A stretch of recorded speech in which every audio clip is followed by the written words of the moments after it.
এই সারা পৃথিবীর বাণিজ্য বন্ধ হয়ে যাবে যদি নৌযান না থাকে। জানেন, এই যে এক্সপোর্ট ইম্পোর্ট শিপিং সব বন্ধ হয়ে যাবে কিভাবে? যদি নৌযান না থাকে।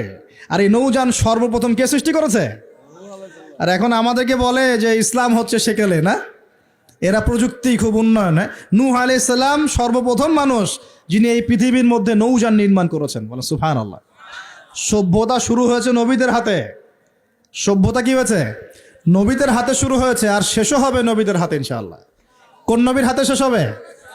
হ্যাঁ, মাশাআল্লাহ, ঈসা আলাইহিস সালামের হাতে। আপনারা তো আমার লেকচার শুনেন না, এখন বুঝতেছেন যে ঈসা আলাইহিস সালাম আসবেন। হ্যাঁ, তিনি আসবেন, এমনি এমনি আসবেন না। তিনি আসবেন এই ইহুদিবাদীদের হাত থেকে এই জেরুজালেম মুক্ত করার জন্য ইনশাআল্লাহ। তিনি আসবেন ইনশাআল্লাহ। অপেক্ষা করতে বলেন খালি। আজকে যে জুলুম আর নির্যাতন সারা বিশ্বে করছে, ঈসা আলাইহিস সালাম যখন আসবেন পাথর পর্যন্ত কথা বলা শুরু করবে।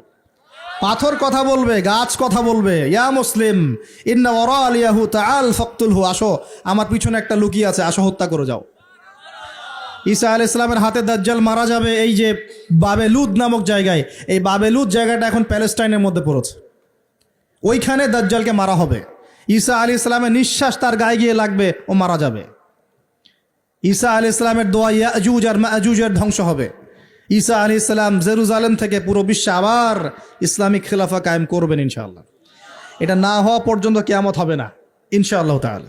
অতএব হতাশ হওয়ার কিছু নাই। তো যেটা বলছিলাম, সভ্যতা শুরু হয়েছে নবী দ্বারা, শেষ হবে কার হাতে?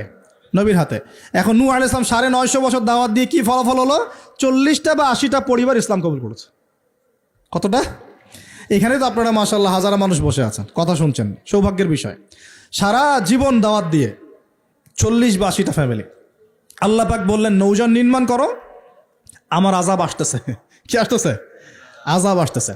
কেন আযাব? কারণ এই মানুষগুলো, নূহ আলাইহিস সালামের কওমের লোকগুলো একটা মহাপাপ করেছিল। তারা ওয়াদ্দা, ইয়াগুস, ইয়াউক, নাসর এরকম কিছু মূর্তি বানিয়ে নিয়েছিল, এবং এই স্ট্যাচুগুলোর তারা ওয়ার্শিপ করত, উপাসনা করত। এমনি এমনি উপাসনা করতো না, আপনাকে বুঝাচ্ছি। প্রথম যে প্রজন্মটা ছিল ওদের, ওই প্রজন্মকে শয়তান ওয়াসওয়াসা দিয়েছে কি, যে এই ওয়াদ্দা, ইয়াগুস, ইয়াউক, নাসর এই যে নামগুলো সূরা নূহে আছে, এই ব্যক্তিরা ছিল খুব পুণ্যবান সৎ ব্যক্তি। তারা খুব ভালো আল্লাহওয়ালা ছিল, আল্লাহর ওলি ছিল। শয়তান ওয়াসওয়াসা দিয়েছে তোমরা এই তাদের মূর্তি নির্মাণ করে মসজিদের বাইরে রেখে দিবে। মসজিদের কোথায়? বাইরে। যাওয়া আসার সময় ওদেরকে দেখলে একটা মানে উৎসাহ আসবে যে আমরাও তাদের মতো হই। শয়তান এইভাবে নেক্সট সুরতে ধোঁকা দিয়েছে। ওই জেনারেশন এই কাজটাই করেছে। এরপর আরও 100-200 বছর চলে গেছে, শয়তান এবার পরের জেনারেশনকে ওয়াসওয়াসা দিয়েছে, আরে তারা তো অনেক বড় বড় মানুষ ছিলেন, এখন মসজিদের বাইরে না, ওদেরকে ভিতরে ঢুকাও। এবার তারা ওই মূর্তিগুলো সব ভিতরে ঢুকানো শুরু করেছে। এগুলো হিস্ট্রি পড়ে দেখেন, তাফসির আছে, জালালাইন পড়ে দেখেন, ইবনে কাসির পড়ে দেখেন। তো এবার তারা ঢুকালো ভিতরে। সেজদা করছে না কিন্তু মূর্তিতে, তারা খালি রেখে দিয়েছে ভিতরে, যে তাদেরকে দেখবো, দেখে আমার ইবাদতে মনোযোগ আসবে। উদ্দেশ্য কিন্তু ভালো। উদ্দেশ্য কি? ভালো। এবার এই প্রজন্ম যখন চলে গেল, পরের প্রজন্মকে শয়তান বলছে আরে তারা আল্লাহর ওলি ছিল, তাদের কাছে চাইলেই পাওয়া যাবে। এবার সরাসরি সেজদা শুরু হলো মূর্তিতে। এইভাবে গ্র্যাজুয়ালি আস্তে আস্তে আস্তে আস্তে শয়তান প্রথম মূর্তি পূজা চালু করেছে বিশ্বের মধ্যে। বুঝলেন কিভাবে? নেক্সট সুরতেই ধোঁকা দিয়েছে শয়তান। আমরাও এখন মুসলমানরাও সুবহানাল্লাহ, আমরাও এখন এগুলোর পিছনে পড়ে যাচ্ছি, পড়ছি না? সবার ঘরে ঘরে ছবি, মূর্তি এখন, সুবহানাল্লাহ। আর এই যে আমাদের সেলফি সংস্কৃতি, এটাও তো একটা মূর্তির অংশ হয়ে যাচ্ছে। প্রয়োজনীয় ছবি তোলা যায়, অপ্রয়োজনীয় ছবি তোলার কি দরকার আছে? মুসলিমরা কি করবে? আসসালামু আলাইকুম রহমতুল্লাহ, ওয়ালাইকুম আসসালাম রহমতুল্লাহ, মুসাফা করবে। মুসাফা থেকে ফারেক হওয়ার আগেই গোনা সব ঝরে পড়ে গেছে। এইটা সুন্নত। ভাই তাকান, দুই তাকান, ভাই হুজুর তাকান, কি দরকার আছে এগুলার? প্রয়োজন নাই। আর এগুলো আমাদের পরকালে বাঁচাবে না। পরকালে বাঁচাবে? যে নবীর যত সুন্নত অনুসরণ করবে সে নবীর তত কাছে থাকবে ইনশাআল্লাহ। তো দেখেন নূহ আলাইহিস সালামের সবচেয়ে বড় পাপ কি ছিল? ওই কওমের, নূহ আলাইহিস সালামের কওমের সবচেয়ে বড় পাপ কি ছিল? শিরকের পাপ। কিসের পাপ? শিরক আর কুফর। এর ফলে আল্লাহ পাক কি করলেন দেখেন। এরপর আল্লাহ পাক বলছেন তুমি সবগুলোকে একজোড়া করে উঠাও নৌকায়। এখন যত এই যে প্রজাতির গাছপালা দেখছেন, পশু পাখি দেখছেন, সব একজোড়া করে তিনি উঠালেন। কোথায়? তাহলে চিন্তা করেন নৌকাটা কত বড় ছিল, বিশাল। আল্লাহু আকবার।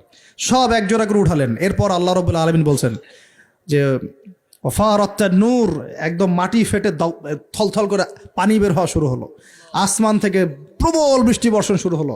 আল্লাহ সূরা হুদের মধ্যে বলছেন যে বৃষ্টির ফলে স্রোতগুলো এত উঁচু ছিল যে পাহাড়ের উপর দিয়ে উঠে যাচ্ছিল স্রোতগুলো, পাহাড়ের উপর দিয়ে পানির স্রোত যাচ্ছে। আর এই সময় নূহ আলাইহিস সালামের এক ছেলে, তার 4 ছেলে ছিল। কয় ছেলে? এক ছেলের নাম হচ্ছে হাম। হামের বংশধর হচ্ছে এই যে আফ্রিকান মানুষরা, কালো চামড়ার মানুষরা হামের বংশধর। এক ছেলের নাম শাম। শামের বংশধর হচ্ছে আরবরা, এই যে আরব পেনিনসুলা যারা থাকে এরা শামের বংশধর। এক ছেলের নাম ইয়াফাস। ইয়াফাস হচ্ছে ইউরোপিয়ান যারা, পশ্চিমারা, এরা ইয়াফাসের বংশধর, রোমানরা। আরেক ছেলের নাম হচ্ছে কেনান। কি নাম? এই কেনান ওই পাহাড়ে উঠে বলছে যে পাহাড় আমাকে বাঁচাবে। কে বাঁচাবে? পাহাড়। আমার দরকার নেই ওঠার, তুমি যাও গা, পাহাড় আমাকে বাঁচাবে। নূহ আলাইহিস সালাম বলছেন যে আল্লাহ, আমার ছেলে, আমার আহাল, বাঁচাও তাকে। আল্লাহ পাক বলছেন এরপর বিশাল এক ঢেউ আসলো, বাবা আর ছেলের মাঝখানে আড়াল করে ফেললো, শেষ নাই, সন্তানের সাথে আর দেখা নাই। নূহ আলাইহিস সালাম কান্নাকাটি করে বলছেন আল্লাহ, ইন্নাহু মিন আহলি, আমার ছেলে আমার পরিবারের একজন, আল্লাহকে মাফ করে দাও। আল্লাহ পাক ধমক দিয়ে বলছেন লাইসা মিন আহলিক, সে তোমার পরিবারের কেউ না, সে তোমার পরিবারের। আল্লাহর কাছে এইসব বংশ, রক্ত, রং, এইসবের কোনো দাম নাই।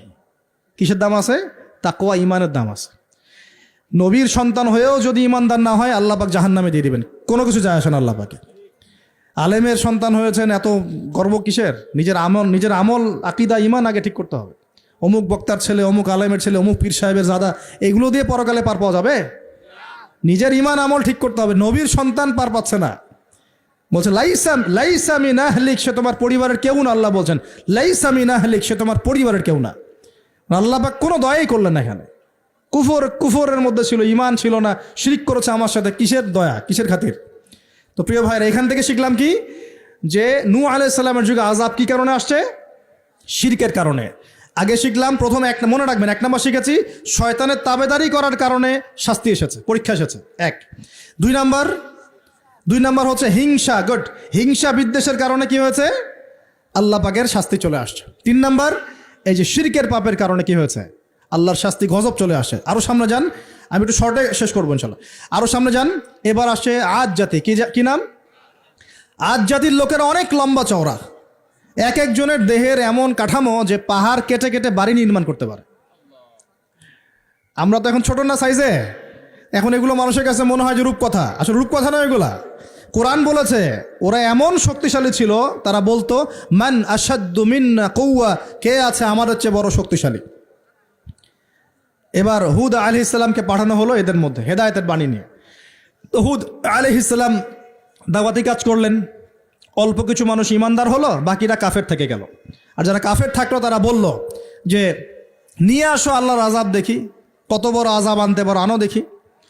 আল্লাহ রাব্বুল আলামিন তাদের ব্যাপারে বলেছেন যে ওয়াম্মা আদুন, এবং আদ জাতির ক্ষেত্রে ফাহলাকনা বিরিহিন সরসরিন আতিয়া, প্রচণ্ড ঘূর্ণিঝড় বাতাস দিয়ে ওদেরকে আমি উপরে ফেলে দিলাম। সুবহানাল্লাহ।